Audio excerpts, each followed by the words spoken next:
In high school, Paula Frey had it all. Looks, friends, a future full of possibilities.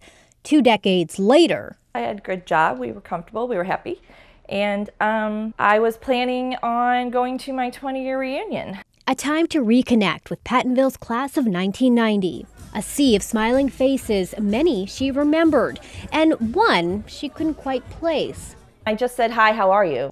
A fellow graduate who didn't leave much of an impression. I really don't remember him from school. But Brandon McCormick remembered her. All I did was be nice.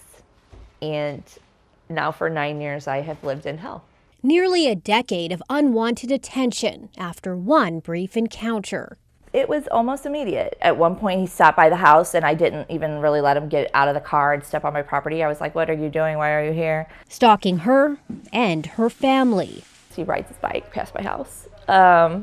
His car, rollerblades, walks, stalks, lurks.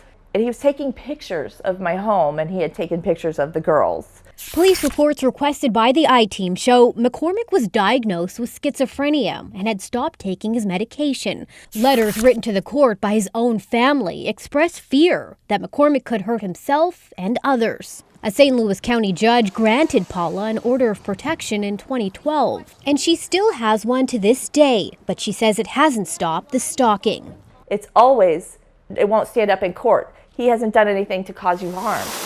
We asked Maryland Heights police why none of these incidents were enough to arrest McCormick.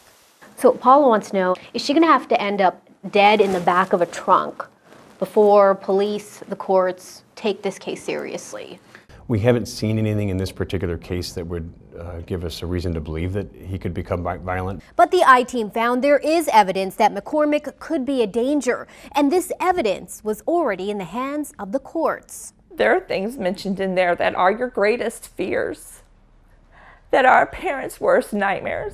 Over the past 2 years, McCormick was writing dozens of letters to the judges overseeing Paula's protection orders. McCormick admits to hearing voices lurking outside Paula's home and, most shocking, claims to have molested his own young relatives. To know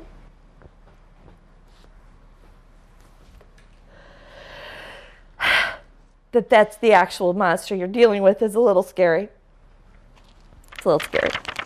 Paula didn't know about the letters until an attorney requested her case file. Why did the judge never tell Paula or tell the police about what was in these letters or the fact they even existed?